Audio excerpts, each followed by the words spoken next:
So welcome everybody to the Somerville City Council Ward Candidates Forum on Housing.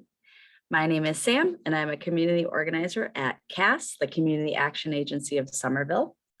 We are so proud to host this series of candidates forums in partnership with the Somerville Renters Committee. We will now begin the opening statements. Ward candidates have 1 minute and 30 seconds to share their opening statements on who they are and their vision on housing Somerville. Okay, first from Ward 2, we will have Steph Aman. Good evening, everybody. And again, thank you so much for having this. It's a very important forum to have. Again, my name is Stephen Aman, and I've been living and renting most of my life. You know, it's been difficult. My mom lost her home growing up. I lived in a foster home, and I spent a long time living in the Mystics. After living in the Mystics for quite some years, I got involved with tenants issues, and then I eventually became the Mr. Tenant President myself. It was unfortunate, though. I thought when I moved out the community that I was all set and I made it. But then it opened up a whole new host of new market renter issues that I'm still going through right now. And we'll be having to move because finding the next good deal is what's most important to renters. It's unfortunate, but we definitely need to prioritize renters' lives in this community because we have a great opportunity to do a lot for people in this space. I really think that as renters in this community, we have to stand behind each other. And I really hope to be out there representing my renters. And hopefully my renters can come out there and help me represent them. We have to make a Somerville that works for everybody, and we have the opportunity of doing that. And I really think if we come together that we can make that happen. So really appreciate that. Thank you. Thank you. So next we will have JT Scott from Ward 2 once the timer's ready. I'm going to start it right now. Hi, I'm JT Scott, current Ward 2 City Councilor seeking re-election this year. In the last 24 years, I've spent as much time as a tenant as I have as a homeowner. While I'm lucky enough now to own my home, I spent years as a tenant here in Somerville. I know firsthand the fear and instability that comes from not knowing if a sudden rent increase or condo conversion will force your family to move.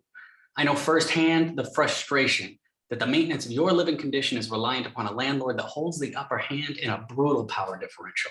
And I personally had to start raising our first child in a house contaminated with lead paint because of the potential consequences of confronting my landlord about his legal requirement to de-let our apartment. Fair housing, safe housing, stable housing, including rent control, condo conversion ordinance, and other tenant protections have been a cornerstone of my advocacy and my work on the city council since being elected. I've worked with tenant unions, organized with City Life Vita Urbana to prevent displacement. I'm proud of my record, but I know there's so much more that needs to be done. Just this week, I've been helping tenants who reached out due to terrible living conditions in their subsidized units, tenants who are being displaced due to outrageous 20% rent increases, and tenants who need help protecting themselves from predatory lease conditions.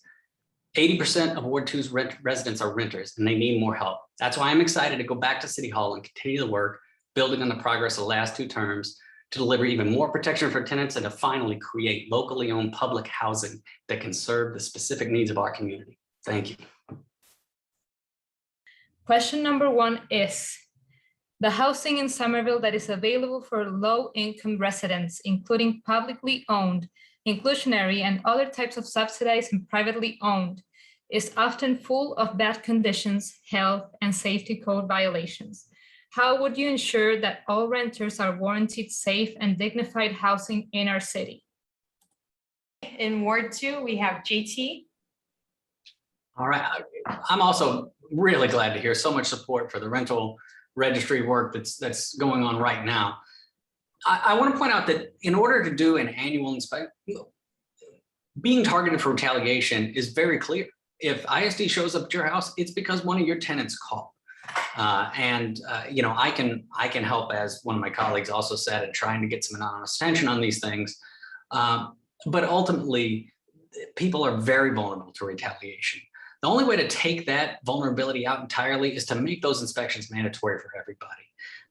But to get there, to implement annual inspections for every unit in the city, it's going to take 15 more inspectors in ISD and 2 clerks to manage a program like that. That's the read based on working with the director on it. I'm willing to make that investment. We also need to drastically reform the transparency and oversight of Somerville Housing Authority. I completely agree with my colleague from Ward 4 on that. We've got very limited oversight in the facility maintenance and spending. We also need to increase our capacity to require compliance from groups like SCC. I get complaints from residents in SCC buildings about the unsatisfactory conditions there. It's terrible. I'm glad to say I'm already working with city staff on a pilot project for this inspection schedule, one that may actually include an update of our Airbnb ordinance. And it's going to provide us the legal basis to require that registry and the inspections and a smaller number of units to iron out all the details before hopefully rolling out a plan to cover the over 20,000 units in Somerville. Ultimately, though, we also need to work with the Community Land Trust and invest in building our own public housing with Somerville residents, maintained by Somerville residents.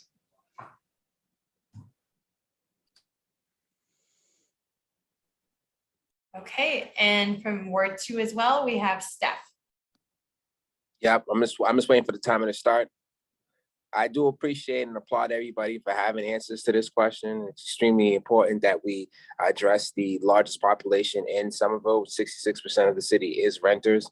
And being the president of a 1,400 populated resident community, I've heard all the stories, and it's definitely unfortunate some of the situations some families have gotten themselves into. Obviously, with some very shady landlords, we also need to understand that these houses are their business, and so we should be putting them on a data file for the Better Business Bureau. I think penalize. I think if they are bad landlords, they shouldn't be owning that business. I'm sorry, but if there's a restaurant that's giving out bad food, that restaurant gets shut down by the health by a health inspector. I believe that we should do better by funding our housing team, our housing community best by making sure that we are prioritizing developers who are putting out the best units for renters. It's definitely unfortunate that some of these developers are going to take an opportunity of meeting this inclusionary rate by just giving out the less desirable units in their apartment buildings. I think that we definitely should make sure that our tenants are getting the best spaces available. And it's only right that we do so. So for this question number 2, will be asked by our committee member, Yolanda, who speaks Spanish. And so Mario will be interpreting her words for non-English speakers. Yolanda, por favor. Buenas tardes a todos. Mi nombre es Yolanda Montiel.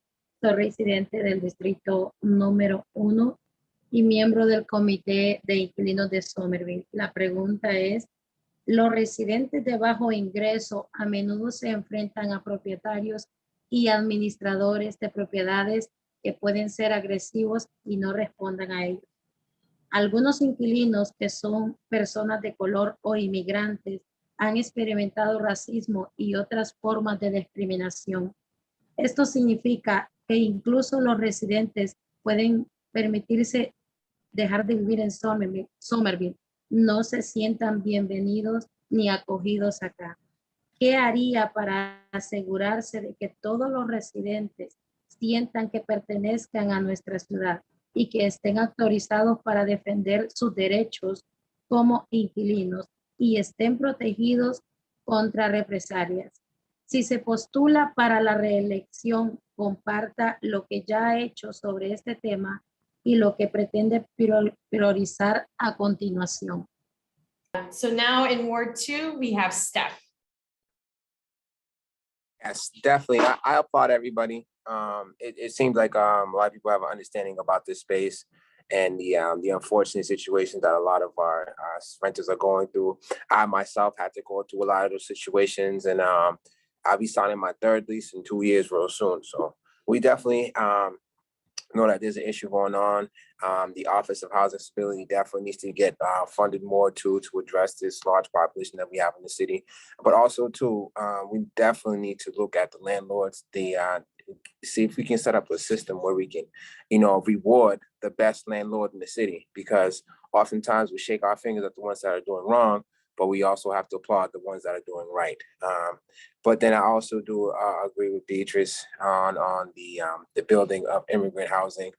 Just like we would like to, and we're starting to reach out to the colleges to build micro spaces for the students who are taking these master's programs. Bless their hearts, they're over here to go to some of the best schools in the world. Then they can afford the rent, but the problem is that they're renting away from families. And so building a space to accommodate them, I think would be great. And building a space to accommodate our immigrants who are going through these issues of having these very off apartments would be nice as well. That way we can address both those populations and then open up a lot of units for families.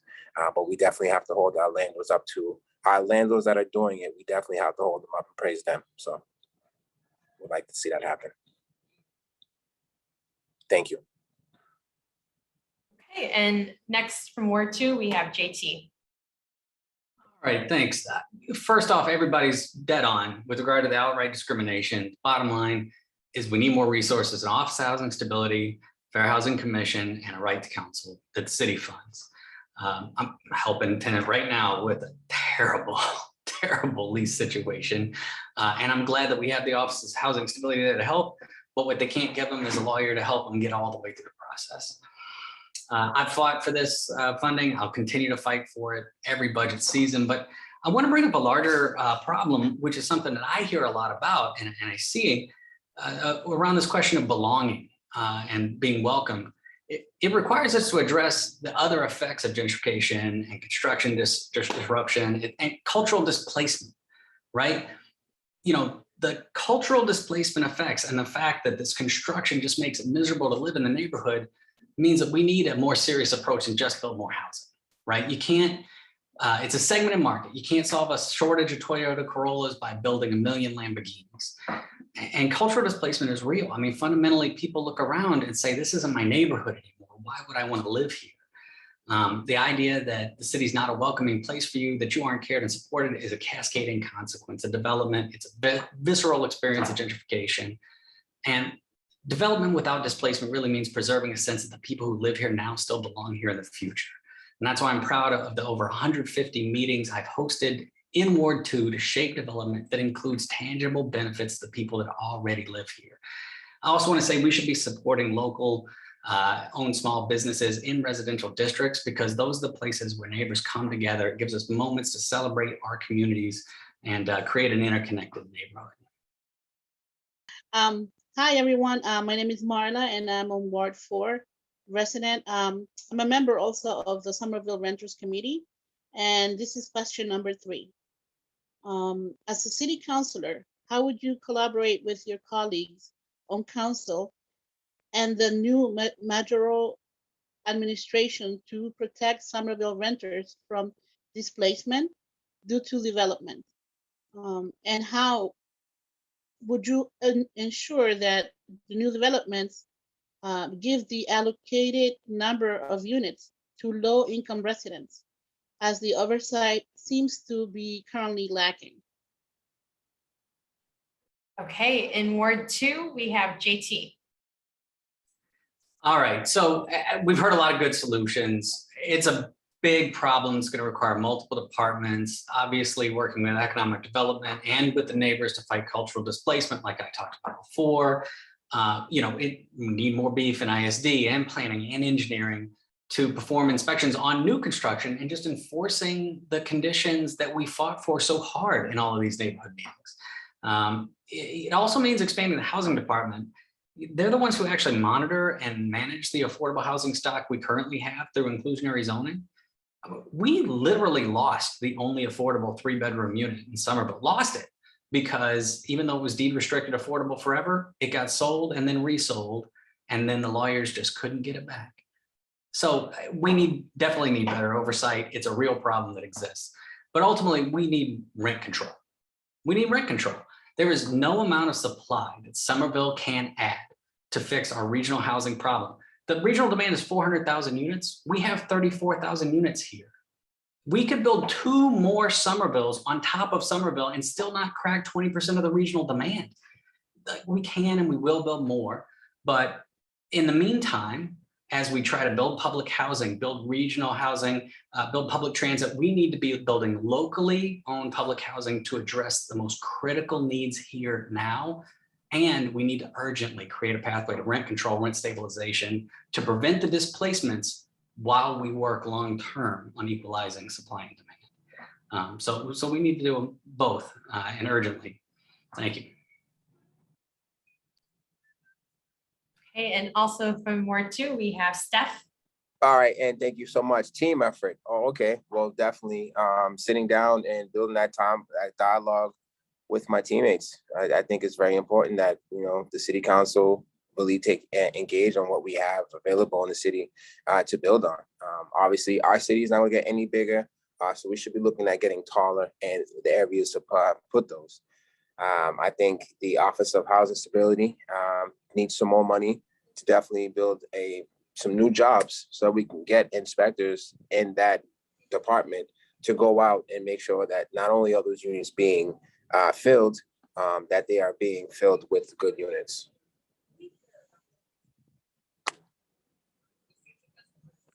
That they are being filled with good units. Thank you. Hello again. My name is Akita and I'll ask the final question. Affordable housing funding is critical, but limited. Subsidies often build homes that are still too expensive for the people struggling the most. With 1 bedroom rents over $1,500 per month. If elected to office, what policies would you focus on to ensure safe and affordable housing for all, especially the lowest income residents of Somerville, those who are living at or below 30% of the area median income? Thanks, Akita. And for this final question, we'll go back to our original order. So we'll start with Steph in Ward 2.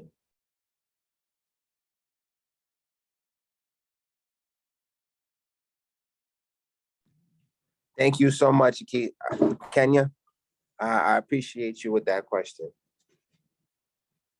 We definitely have a very important role in our community.